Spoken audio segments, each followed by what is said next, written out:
दोस्तों, झूठ चाहे कितनी भी चमकदार पैकिंग में पेश क्यों न कर दिया जाए, झूठ आखिर झूठ ही रहता है। देश के प्रधानमंत्री नरेंद्र मोदी ने राज्यसभा में कहा, देश के पहले प्रधानमंत्री देश के लोगों को समस्या समझते थे। सवाल यह है, क्या देश के प्रधानमंत्री देश के लोगों को समस्या मानते थे?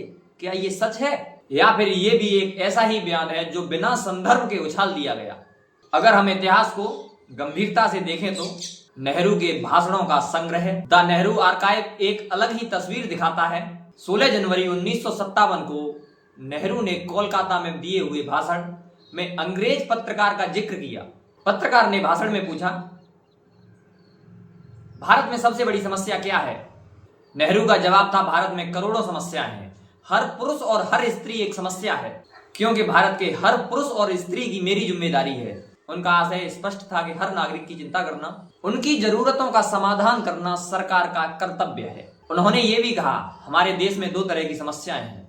एक समस्या देश के बाहर है, एक समस्या देश के अंदर है। देश के अंदर समस्या का समाधान करना मेरी जिम्मेदारी है। अब हर कोई समझदार व्यक्ति यह समझ सकता है कि नेहरू देश की जनता को बोझ नहीं, जवाबदेही मानते थे। अगर करोड़ों लोग भूखे हैं तो उन्हें भोजन देना होगा।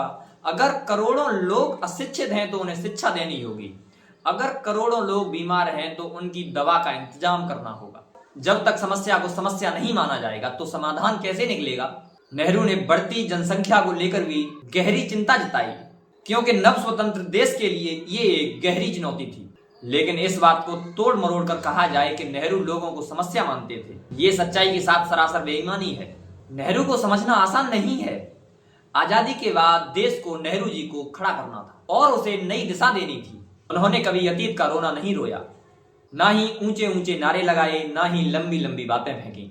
उन्होंने धैर्य, सोच और लोकतांत्रिक के साथ देश को आगे बढ़ाया। उन्होंने कभी विपक्ष को दुश्मन नहीं माना, बल्कि लोकतंत्र का आवश्यक हिस्सा माना।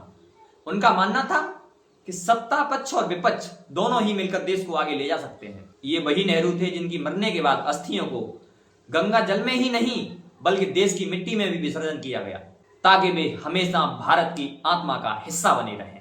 ऐसा व्यक्ति क्या देश के लोगों को समस्या मान सकता है? आज व्हाट्सएप यूनिवर्सिटी और मनगढ़ंत बातों से देश को, इतिहास को मिटाना बहुत ही आसान हो गया है। संसद जैसी गर्मामय मंच से इस तरह की बातें कहना बहुत ही दुर्भाग्यपूर्ण हो गया है। इतिहास को न तोड़िए, न उसे मोड़िए, बल्कि उसको समझिए, क्योंकि सच हमेशा संदर्भ के साथ ही सच होता है। धन्यवाद।